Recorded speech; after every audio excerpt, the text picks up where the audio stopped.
Тихо-тихо-тихо-тихо-тихо. О, тихо-тихо. Пам-пам-пам.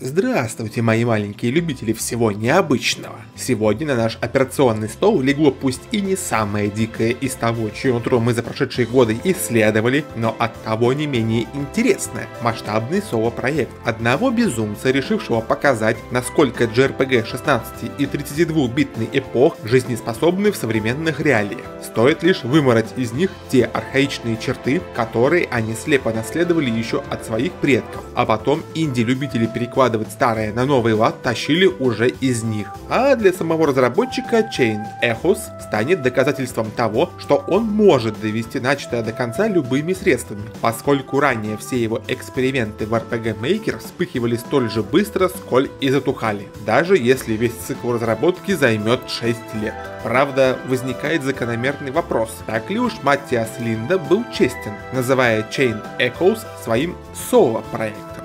Все-таки он и под издательством Deck 13 выпустился, и на Kickstarter до этого спонсировался. Тут уж волей-неволей должна была бы образоваться вокруг разработки питательная среда, богатая на талантливых воятелей. И хоть человеку в душу не заглянешь, ничто не помешает мне заглянуть в финальные титры. Ну, что ж... Похоже, Линде не врал, поскольку за производством практически всей технической оснастки значится один лишь он, в то время как остальной вал имен в титрах составили господа маркетологи из Deck 13, орда бэкеров, поддержавших проект на Kickstarter, и, на удивление, приличное число музыкантов. Композитор Эдди Мариану Кро и несколько исполнителей, притворивших сочинение первого в жизнь. Тем не менее, выход Chained Echoes на Kickstarter по прошествии времени стал этаким слепком былых амбиций, показывающим то, как менялась игра на своем пути к релизу и что по итогу осталось за бортом. Спрайты и в особенности портреты главных героев сильно поменялись по ходу разработки, а дизайны роботов были переделаны на корню. Последним, к слову, явно собирались выделить больше механик, потому что тюнинг стальных гигантов, судя по изначальным зарисовкам, был куда глубже. Но если роботов просто упростили, то механику прокачивания собственного средства покорения небес вырезали на корню, оставив лишь символическую покупку новых скинов за большие деньги. Ну и со шкалой перегрузки Маттиас Линде тоже долго не мог определиться до конца, периодически подкручивая ее. В любом случае, 6 лет разработки — это 6 лет разработки, и такие долгострои нередко несут в себе сюрпризы, либо оборачиваясь полной катастрофой из-за непомерных аппетитов их создателей, а также кучи иных факторов, либо превращаясь в прекрасных лебедей игровой индустрии. Ну и поскольку я со своей банкой джема опять прозевал все инфоповоды, вы и без меня уже прекрасно знаете, в какую из двух категорий в итоге упала Chained Echoes. Но для меня это лишь станет дополнительным поводом не делать игре никаких скидок на ее индюшность. Будем рассматривать ее как полноценный взрослый коммерческий продукт. А пока вы меня извините, начинается показ черепашьих бегов с прямым включением из Фарнспорта.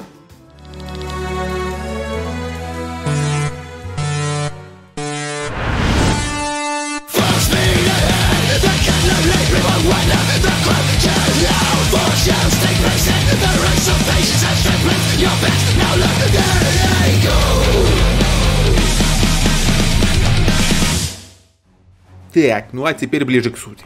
Амбиции своего создателя Chained Echoes показывает сразу, пропуская игрока не через один, а через целых 2 слоя пролога перед тем, как уже дать тому столь вожделенную возможность отправиться изучать открывшийся мир самостоятельно.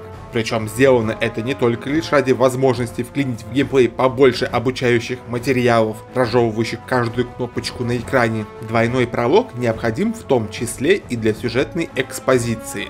Сначала нас знакомят с главным героем по имени Глен, чей день сразу начался с отсылки на Chrono Trigger, а после и с его будущей командой. И как бы между делом игрок постепенно знакомится с континентом Валандис, и событиями, приведшими политическую обстановку на нем к текущему состоянию. А дела, надо сказать, творятся прескверные. Несмотря на то, что считанные квадратные метры отделяют этот крохотный клочок земли в океане от того, чтобы он считался островом, всю свою немаленькую историю Ваванди знал только кровопролитие, начиная с войны тысячи государств на заре цивилизации и заканчивая текущей ситуацией, когда три королевства, главенствующие на континенте, уже несколько поколений никак не могут решить, кто же из них круче, кидая своих подданных в жернова войны, которой конца и края не видать. И когда, казалось бы, происходит какой-то сдвиг в продолжительном застое, и северному государству Тайран удается отхватить почти всю территорию Гравоса, что на востоке, приходит в движение маховик событий, который вывернет старый порядок наизнанку. И имя ему — Великий Гримуар.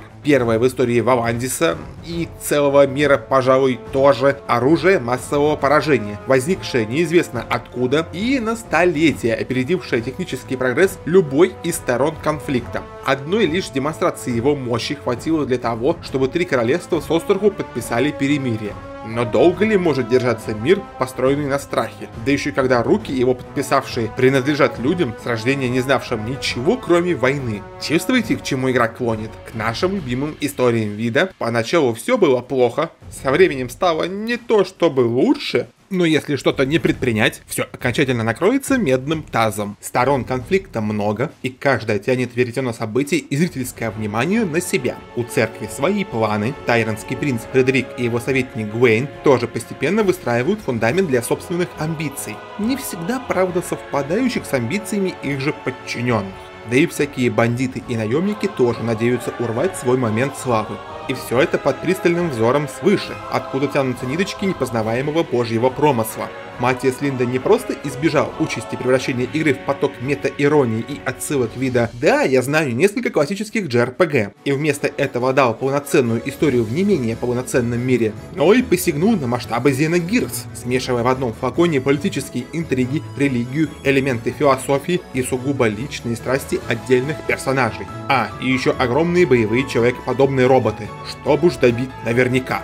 Только полнейший безумец решит, что у него получится взять столько сюжетных переменных и логически связать их друг с другом в правильных пропорциях. И не забудет на полпути о том, что он делает блинскую видеоигру. К счастью, Линда как раз из таких людей, чего стоит только разношерстная команда доброхотов, формирующаяся как раз по выходу из двойных прологовых яслей и связанная вполне ясными мотивами. И если в первом прологе мы преимущественно знакомимся с Гленном и его другом Киллианом, чья карьера наемников резко обрывается из-за полевых испытаний оружия массового поражения, обративших немалый кусок земли в безжизненную пустошь, то вторая часть ознакомительного курса отправляет сразу на год в будущее и знакомит с Лин, тайронской принцессой под прикрытием, и ее компаньоном Робом, которых заботят уже совсем другие материи. В этот момент повествование резко меняет темп и превращается в эдакое собрание мини-историй, где каждый следующий персонаж оказывается для предыдущего простым прохожим. Так, после сюжетной арки Лин и Роба, решавших проблему с бандитами,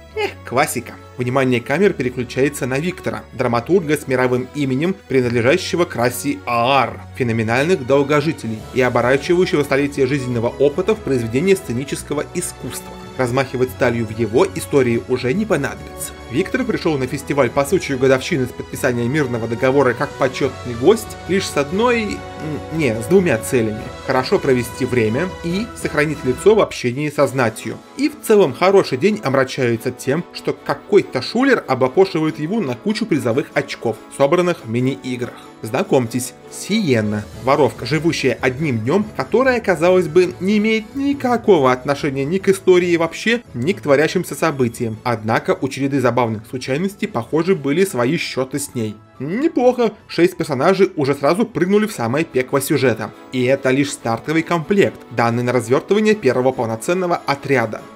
Как данный. Поначалу-то они все действуют порознь и в относительно небольших рамках игровых коридоров. И только лишь с первым грандиозным выходом во внешний мир всем составом игра в поддавке заканчивается. И Chain Echoes показывает свой настоящий размах.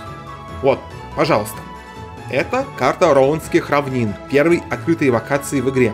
Громадный квадрат из 9 секций, разделенных формальными подзагрузками, который от края до края поди еще истопчи и который практически целиком доступен для исследований. Знаете, первым моим впечатлением от нескольких минут Chain Echoes был немой вопрос, почему протагонист носится по локации как угорелый. Даже этой скорости мне казалось мало, когда началась настоящая игра. Но я, как всегда, излишне разогнался, давайте по порядку. Будучи классической во всех смыслах двумерной партийной JRPG, Chain Echoes поделена на два геймплейных полушария. В одном мы изучаем каждый угол, пылесосим все, что не прибито гвоздями, и занимаемся менеджментом всех аспектов отряда, дабы тот имел хоть какие-то реальные шансы выжить во втором полушарии, когда героям придется вылипать в сражения с различными проявлениями здешней разумной и не очень жизни. До второго мы еще доберемся в будущем. Поверьте, там столько можно поведать, что мне даже немного страшно. А пока попробуем разобрать те бездонные просторы, которые даны для исследования. Матиас Линда при создании здешних пространств, и неважно городов, лугов или помещений, явно руководствовался двумя принципами – удобство и разнообразие.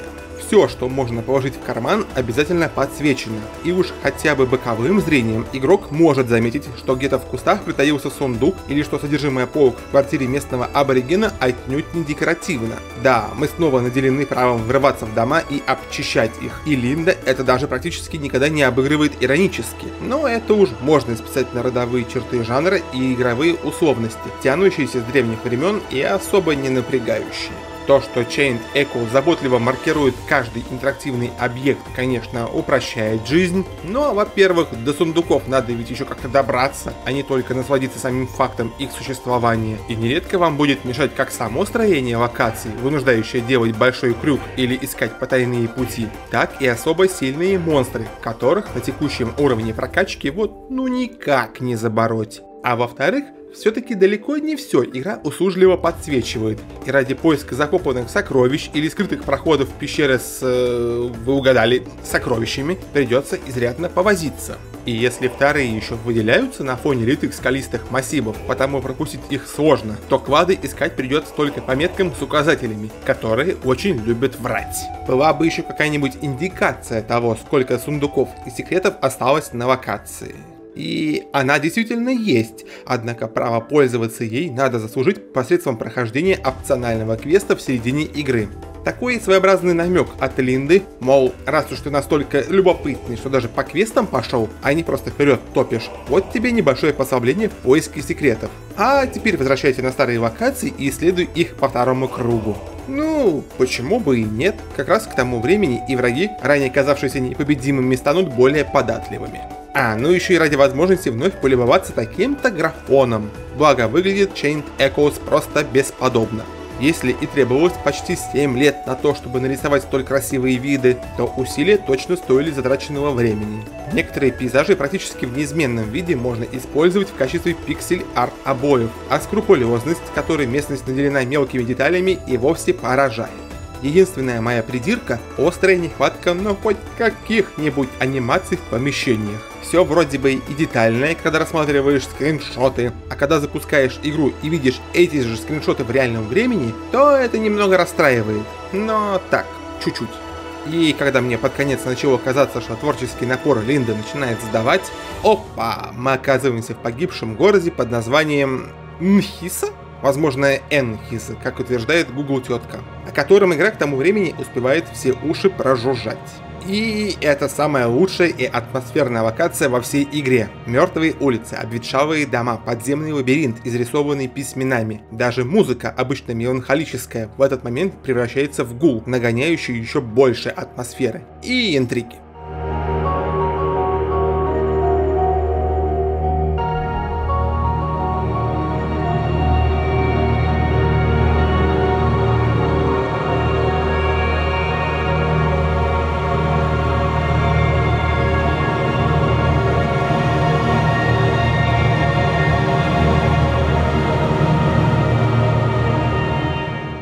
С одной стороны, и хочется пожалеть сейчас автора за то, что Энхиса — это лишь дань уважения городу-призраку Леомонт из Vagrant Story и городу Энхаса из Chrono Trigger, но боже, как же хорошо эта дань уважения исполнена. Эх, ладно, Сколько бы я ни решался, обдумывая то, как бы мне так подступиться к здешней боевой системе, рано или поздно завести о ней разговор придется. Не только потому, что без нее тут никуда, в JRPG как-никак играем, но и потому, что автору каким-то образом все-таки удалось реализовать все самые сильные стороны классических японских ролевок, не таща при этом оттуда все подряд ради соответствия духу времени. Да, сразу скажу, в Chain Echoes нет случайных сражений. Практически любая вражина от мала до велика физически присутствует на локации и просто живет свою маленькую жизнь. Другое дело, что ее не всегда получается обойти, потому и придется браться за сталь. Или не подходить вообще, если не по уровню. Сражения в игре представляют собой традиционное бадание двух стен.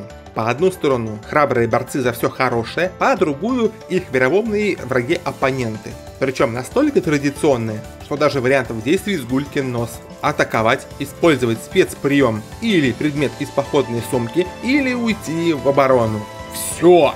Отряд в общей сложности может состоять аж из 8 персонажей. Первая четверка непосредственно участвует в сражении, в то время как оставшаяся банда стоит на шухере и может заменить своих коллег прямо посреди боя без потери хода. Вот только в игре аж 12 играбельных чуваков, и к тому времени, когда группа пополнит последние из желающих, вы уже с очень большой вероятностью сбалансируете основную восьмерку так, чтобы каждый герой в ней был частью одного единого механизма. И на то, чтобы вткнуть туда новичка на замену кого-то и начать тюнить уже его, не останется никакой положительной энергии. Как и в случае с механиками исследования мира, боевая система также придерживается принципов удобства и разнообразия. На экран выведено все, что нужно знать для максимально эффективного ведения боя. Стихийные уязвимости и устойчивости монстров сразу вынесены в отдельное окошко. Там же отображается и то, можно ли у них что-то стерить или закатать их в банку.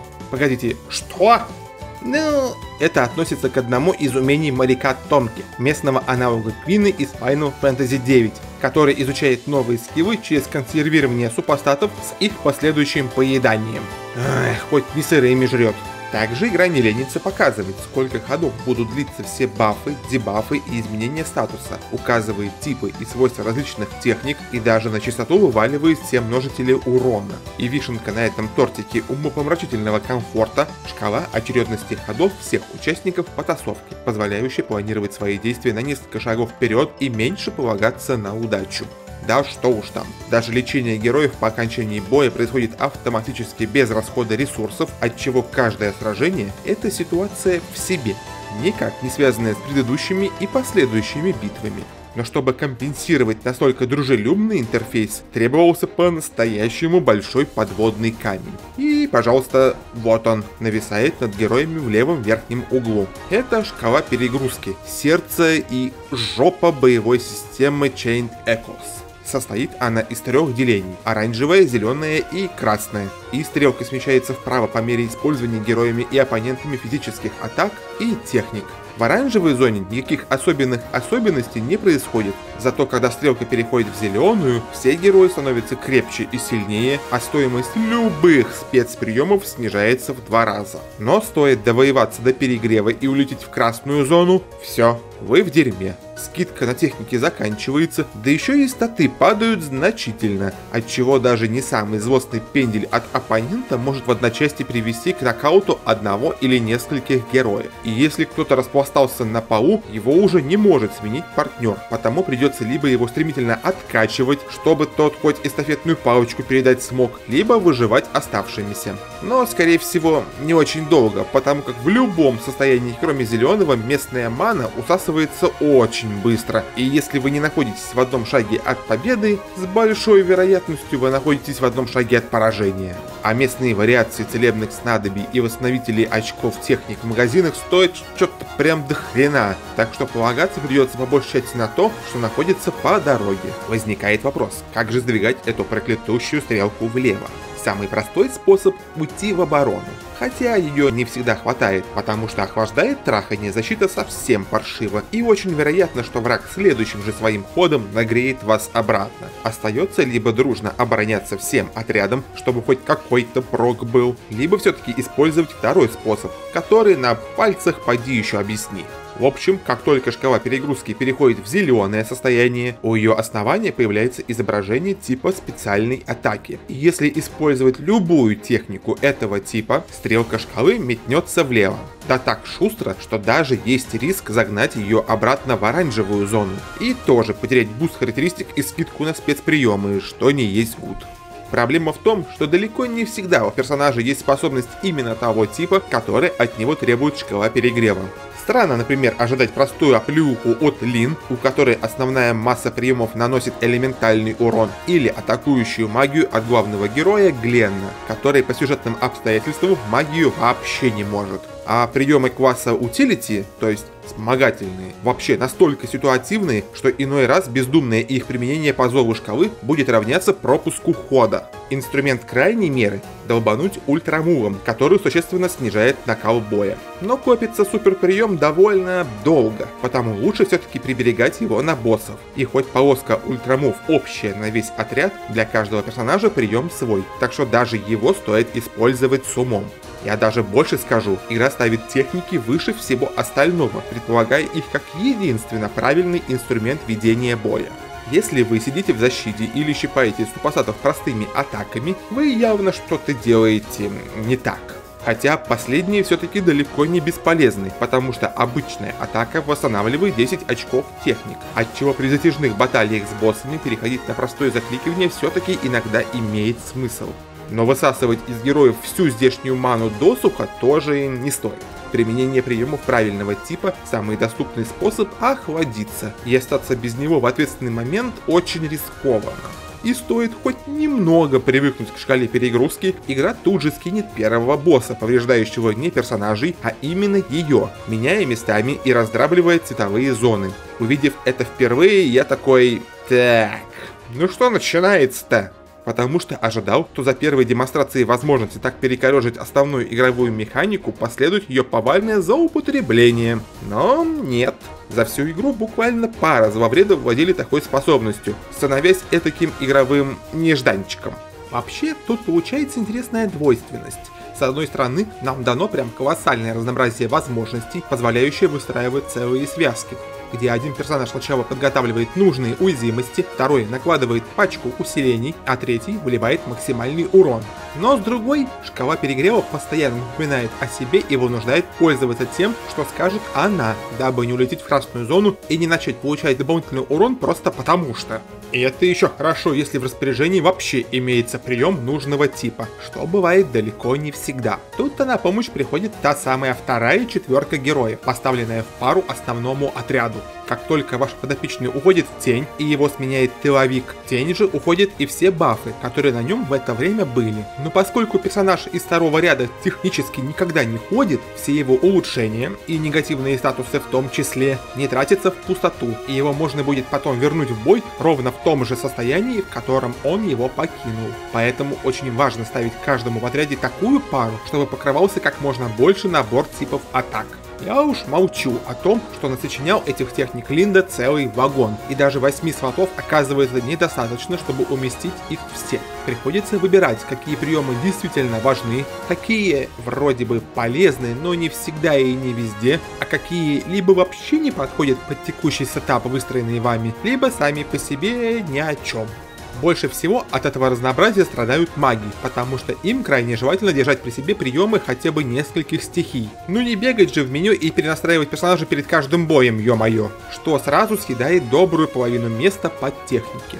Но что самое удивительное, Линда умудрился сделать отравляющие, парализующие и прочие статусные приемы реально нужными. Как минимум потому, что в Chained Echoes в принципе по-другому работает сопротивление. При желании пробиться и наложить на супостата вредный статус можно почти всегда. И даже если не прокатит с одним врагом или статусом, получится с другой их комбинацией. Серьезно, хоть боссов травите. Работать изменения статуса будут исправно и на них. Но игра не любит злоупотребление, и повторно наложить на врага тот же недуг не всегда выйдет из-за того, что у него как бы выработался временный иммунитет.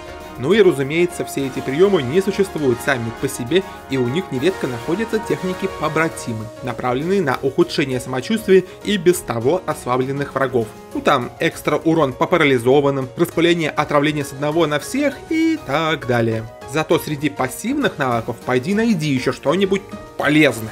Обычно все они упираются в какие-нибудь сопротивления стихиям и бонусы урону по разным типам врагов, которые фиг подгадаешь под каждого мимо проходила. Потому я зачастую брал только пассивки, увеличивающие характеристики на столько-то процентов. Если удачно сочетать сильные стороны персонажей с правильными множителями статов, то на выходе получается реально заметный прирост. Но знаете, я тут так долго распыляюсь о геймплейном великолепии и разнообразии Chained Echoes, что напрочь забыл о том, что делает ее не просто отличной JRPG с механической точки зрения, но и идеальным посвящением играм жанра. А говорю я о синергии заимствований, чувства свободы игрового процесса, на удивление серьезной истории и авторской дичи.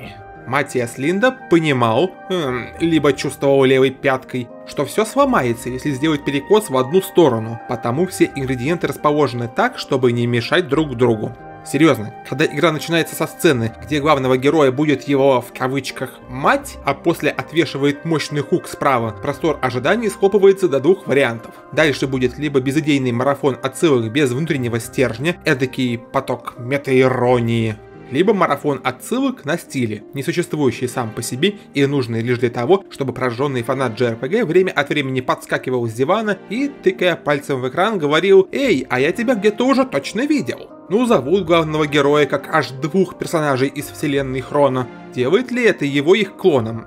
Нет, не делает. Глен в Chained Echoes — сложная, запутавшаяся в себе субстанция из комплексов, которую и свои, и чужие тянут во все стороны и пытаются сделать главной фигурой в разыгрываемой ими шахматной партии. И уж хвала Господу, что Глен не немой протагонист со стойкостью мраморной статуи, превозмогающей любые трудности. Вообще, главный герой получился прям очень рефлексирующим. Осознание того факта, что он своей рукой стартовал первые в истории ядерные испытания, пусть и лишь следуя приказу, выбило его из колеи аж на целый год. И все это время Глен старался хоть как-то смириться с тем, что уже никогда не выкинет из головы образ выжженной земли и тысяч полуразложившихся трупов. А уж вторая демонстрация мощи великого гримуара окончательно всадила нож в трещину его психики. И пару раз провернула.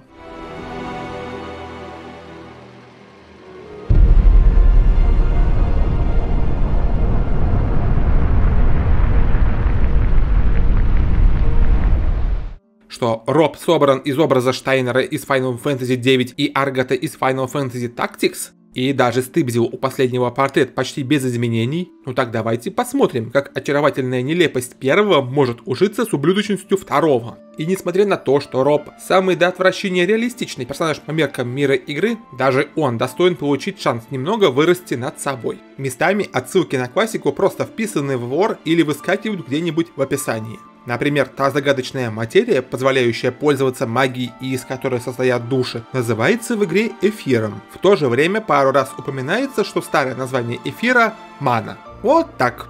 Нам повод вспомнить о Xenogears и серии Seiken Densetsu, а также о миллионе других игр, где есть мана, игре еще один кирпичик в ее космологии. Тут мы плавно подходим к рассказу о пресловутом чувстве свободы в геймплее. Клянусь, это последний раз, когда мы касаемся игровых механик.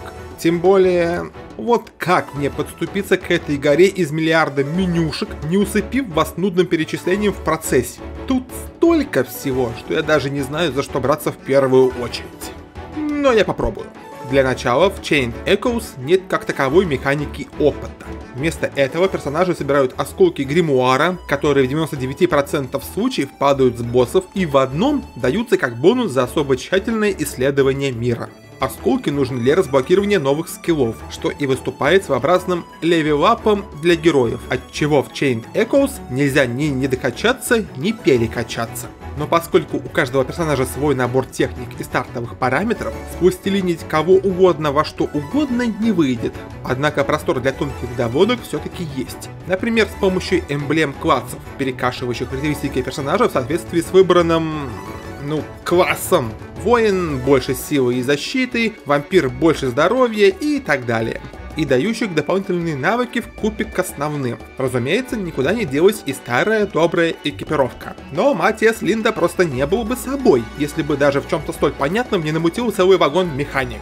Причем каркас-то остался более-менее типичным. Видим новый город, идем в магазин, прикупаем дрын побольше, плачем об опустевшем кошельке. И какие-либо интересности появляются, когда лезешь под капот. Так, просто купить новое оружие или доспех мало. Их можно еще проапгрейдить у кузнеца. Не бесплатно, разумеется, да еще и свои материалы нужно использовать, которые тоже не из воздуха берутся. В целом, весьма сомнительная механика, потому что улучшить оружие или броню можно лишь дважды, и рано или поздно они устареют в пользу экипировки высшего класса. Но делать хотя бы один апгрейд все равно стоит. Не только потому, что она начинает выполнять свои прямые обязанности чуточку лучше, но и для того, чтобы в ней открылся дополнительный третий слот под кристаллы. Скиллы, апгрейды, материалы, теперь еще и это. Господи, я сейчас сам удивляюсь тому, как вообще в этом смог разобраться. Так. Кристаллы. По сути, те же пассивные навыки, которые крепятся не к герою напрямую, а к его экипировке. Причем нет строгого правила, что атакующий навык надо лепить строго на оружие, а защитный только на доспехи. Падают в большом, а если прокачать шанс дропа, в огромном количестве срагов и точек генерации кристаллов, но зачастую находятся лишь булыжники самого низкого первого или второго уровня качества, которые вообще ни на что не годны. Чтобы кристалл начал работать, ну хоть как-то, он должен быть как минимум третьего класса. Что делать? Правильно, сваривать их вместе. Берем кристалл второго уровня, присовокупляем ему кристалл первого, и опа, рабочая модель полноценного апгрейда для экипировки готова. Но ведь хочется-то большего. С 5 уровня качества эффективность кристалла станет выше, а с 10 выше на порядок. И тут ты влипаешь в целое приключение с изучением степени примесности кристаллов, порядком легирования, восстановлением легированных сплавов для возможности повторно использовать их в процессе. Это, конечно, даже и близко не Legend of Mana с ее лекцией по сопромату, но все же. И что, неужели инкрустирование экипировки камнями так сильно меняет геймплей? Да, не особо. Ну да, такие же пассивные навыки, только с дополнительным бонусом и дополнительным геморроем, так как надо каждый раз выдергивать ценные кристаллы из старых шмоток, чтобы не продать случайно полный комплект и попрощаться с камушком навек. Но игра без проблем проходится, если вообще забыть об их существовании. Будет только донимать всплывающее сообщение о том, что мешок уже забит камнями и некуда складировать новые. И тут хоба! Роботы. Конечно, никакого прям внезапного сюрприза Линда из этого делать не стал. Серьезно, самое первое сражение в игре — это битва стальных колоссов над облаками. Но не о том речь. Примерно с середины игры нам выдают 4 комплекта небесных доспехов, которые вводят во все аспекты геймплея дополнительную плоскость.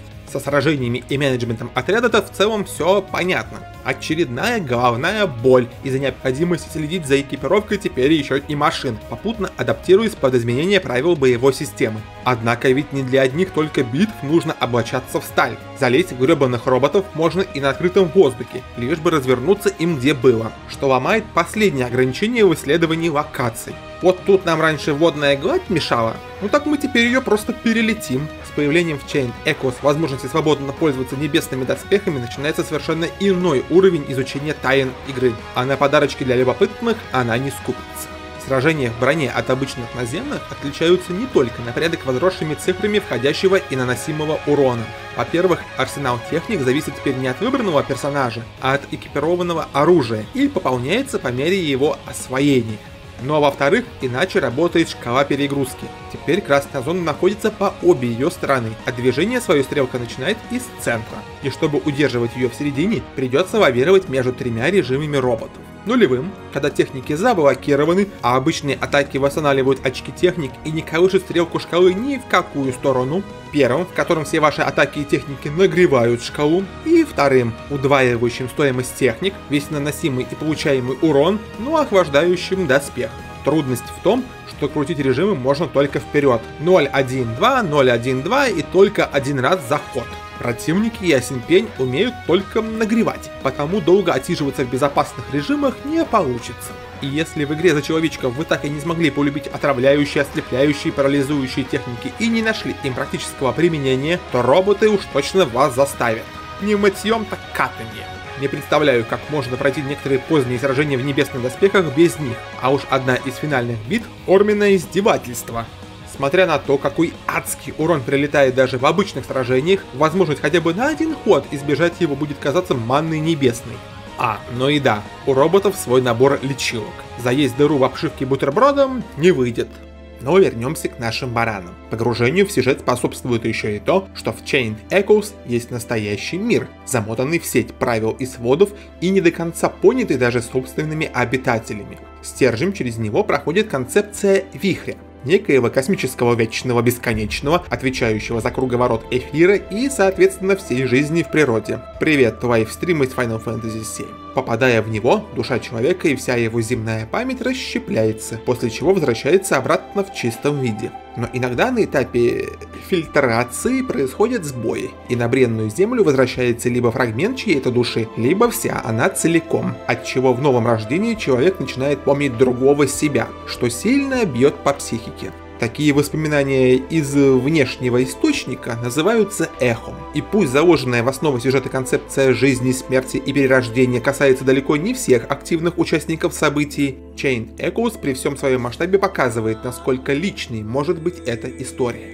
Но масштаб в контексте Chained Echoes вещь иллюзорная. Нас ведь даже за пределы одного несчастного Валандиса не выпускают, заставляя лишь гадать, каким может быть этот таинственный внешний мир, где, возможно, страсти кипят не менее бурные. Но главное, что Матиас Линде не забыл и о главной черте практически всех JRPG от мала до велика. Зашкаливающем количестве какой-то непонятной ебанины, способной выскочить на экран практически в любое время. Это могут быть и упоротые дизайны монстров, и странные сайд-квесты посреди тотального Армагеддона, и внезапные приколы в исполнении основных героев, и нелепые диалоги с NPC, и вот это повороты в основном сюжете. Ни один аспект игры не может чувствовать себя в безопасности. Больше всего досталось здешним флоре и фауне, радующим, но очень выразительным бестиарием. Мухи с боксерскими перчатками, птицы, отвешивающие смачного пенделя, джин из бутылки белого вина, джин из бутылки красного вина и, самый главный из них, джин из бутылки джина. И если всякие скотч-терьеры, обвешанные ракетницами, просто выглядят странно, то в случае с уникальными монстрами, которых поди еще обнаружь, автор пошел в полный творческий разнос. Бросить вызов ветряной мельнице и выйти из боя победителем, нападать огромному волшебному шашлыку и так далее. Ну и, разумеется, встретиться с кучей отсылок. Например, с волшебником по имени Волосатая Выдра. Или, если в оригинале, Хэри Отто. И вишенка на тортике с дичью, внутриигровые описания предметов и информация из энциклопедии. Тут уж Линде не стал вообще как-либо сдерживаться и на полных скоростях долбанул максимальный аншлаг. Если это какой-то сюжетный предмет или персонаж, то и описание у него будет таким же сюжетным. А вот в данных по монстрам и их трофеям ожидать можно вообще что угодно. Например, то, что боксерские перчатки мух на самом деле не перчатки, а их тестикулы. Но мой любимчик — безымянный торговец, который почему-то оказывается всегда там, куда направляемся и мы. Просто мужик решил так вести свой бизнес. При этом практически ничего из этой веселой упарюхи не проникает в основной сценарий, который как был на серьезных щах в прологе, так и остается вплоть до финальных титров. На протяжении всей истории не происходит практически ничего хорошего, и любые попытки команды игрока закончить кровопролитие лишь приводят к обнаружению все новых фигур, дергающих за ниточки исторических процессов. И по этим ниточкам герои добираются аж до богов Валандиса, оберегающих человечество от куда более страшной напасти, но в своих методах ухода за простыми смертными дошедших до абсурда. В итоге один из многочисленных конфликтов на континенте превращается в практически ницшанское противостояние человека и бога, по итогу которого либо первый получит свободу самостоятельно жить и развиваться в ожидании пробуждения того, от кого боги были когда-то призваны защищать, либо цикл войн, постепенно стирающих человечество с лица земли, а после замирающий в ожидании новоприбывших на этот свет, будет продолжаться и дальше. В общем, выбор между хреново и совсем хреново. Впрочем, и поругать подачу истории тоже есть за что. Как бы Матиас Линде не старался, ему не удалось избежать болезни Тецуи Такахаси, когда желание наделить свой выдуманный мир максимальным количеством деталей не состыкуется с датой релиза. Даже впечатляющих 6 лет разработки ему не хватило для того, чтобы реализовать все задумки. И где-то в середине он все-таки оказался вынужден торопить события к кульминации и развязке. Из-за этого игра с середины превращается в марафон сюжетных арок, сопровождающихся предательствами и сеппуку столь быстрыми, что я даже проникаться новыми попутчиками не успевал. Да и вообще, вот прям любит здешний люд себя протыкать всем, что под руку попадется. В этот же котел падают и персонажи, присоединяющиеся к отряду со значительным запозданием. С Иглом особенно забавно было. Уже вторая половина игры идет, и тут мне внезапно выдают профильного юнита танка, попутно обучая новой механике провоцирования оппонентов. Очень своевременно, спасибо. И хотя своеобразным ударом под дых должен был стать перманентный выход из команды одного из фундаментальных героев, я был все равно к этому готов из-за того, что игра мне сама его, проспойлерила. Ну ё-моё, перед тем как делать вот этот поворот, вы бы хоть чем-то заполнили навыки 3-го уровня этому персонажу, а то загадочные вопросики сдают его с потрохами. Ну и главная отсылка к Суйкоден, собственная штаб-квартира, которую мы получаем где-то в середине, вышла очень уж постной. Линда явно не ставила приоритет на развитие главной базы. Или опять не успел реализовать все задумки. Потому в какой-то момент можно случайно и забыть о том, что она тоже требует к себе внимания. Тем не менее, если под конец игры начать пылесосить все оставшиеся секреты, а их в Chained Echoes прям до жопы, то волей-неволей придется вернуться к развитию штаб-квартиры, которая хоть и символическая, но все же не проходит незаметно. При этом меня все-таки удивляет то, что даже при ускоренном под конец темпе история не превращается в месиво из-за очень большого количества внедренных переменных. Слишком уж хорошо Линда направил разные события в один поток. Но в итоге выползла другая проблема. Многие чеховские ружья банально не выстрелили. В некоторых из них сразу виднелись крючки для потенциальных сиквелов. Реализовать все озвученные пугалки про предвестника, которого все в игре так боятся и от которого призваны были защищать боги Валандиса, в рамках одной истории было очевидно невозможно. Однако немало сюжетных болтиков осталось без своих гаек. Загадочное существо в маске, дающее второй шанс умирающим в обмен на что-то ценное. Служитель ордена Леонара Маркос, который позиционируется как второй по важности злодей. Оба они остались за бортом основного сюжета. Но вот сам финальный рубеж и концовка... Наверное, это был единственный раз за всю игру, когда у меня возникло чувство, что Линда попросту запутался в собственном сюжете и решил свести столь масштабную историю к выяснению отношений двух братанов посреди рушащегося мира. Причем очень неумело, попутно прикрываясь отсылками на классику как банановым листом, отчего они уже выглядели не как дань уважения, а как пародия. Несмотря на некоторые косяки и слишком разогнанный финал, решивший свести большее к меньшему, Chained Echoes все равно стала для меня одной из самых любимых JRPG в принципе, и, пожалуй, самый любимый JRPG не японского происхождения. Несусветная красота здешних локаций, внятная, по большей части, и богатая на события история, растянувшаяся на несколько поколений, чертовски увлекательный геймплей и саундтрек, достойный такого видеоряда. Думали, я оставлю вас на сей раз без музыки? Раз уж, наверное, 1000 лет назад я упомянул о том, что композиторский состав игры занял немалую часть финальных титров, надо бы вернуться к этому и закрыть последнюю страничку обзора Chained Echoes. Вообще, перед Эдди Марион Кро стояла задача по меньшей мере забавная. От него требовалось написать музыку из десятка японских ролевух, но такую, чтобы по ней узнавалась та игра, для которой эта самая музыка будет написана. Не удивлюсь, если ТЗ от Линды состояла из одного предложения. Напиши как тут, тут и тут, а дальше по своему усмотрению. И если брать в целом, у него действительно получился такой JRPG-винегрет, где есть и мицудовские скрипки, и хор, и полный комплект меди, и редкие вставки электрогитар. Если сюжет потребует, даже марши зазвучат. Но стилистический саундтрек не падает в категорию прям сугубо народный, оркестровый или еще какой-то одной строго определенной музыки. Яркий тому пример — тема Роландских равнин, которая плавно переходит с гитарного чёса к фортепиано и после отдает главное соло духовым.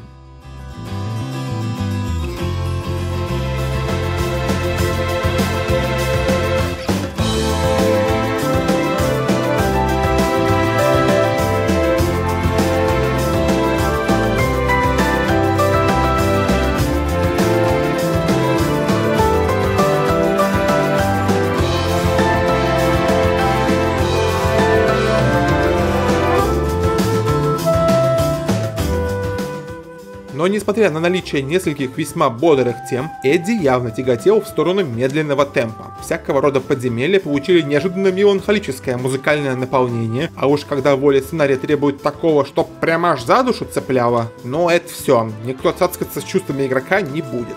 Какое-нибудь трагическое событие и виолончель — это просто-таки хлеб и масло. Блин, да даже населенные пункты не могут чувствовать себя в безопасности, если композитор поймал меланхолическую музу. Город вечных дождей Тормунд вообще звучит так, будто это самое депрессивное место на планете. Правда, тут источник вдохновения обязывает, благо Бурмеция из Final Fantasy IX отличалась такой же погодой и такой же атмосферой в музыке.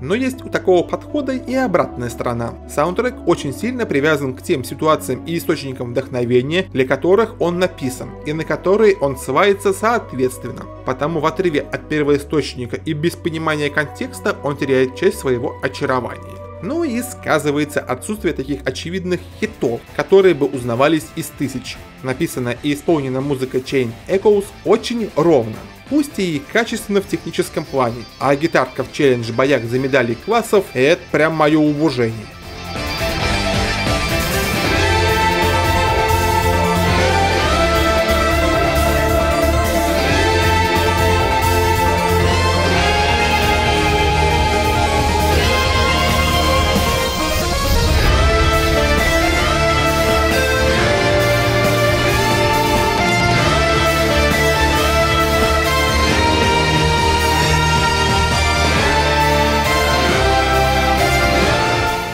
Но пройти испытание временем саундтреку еще предстоит.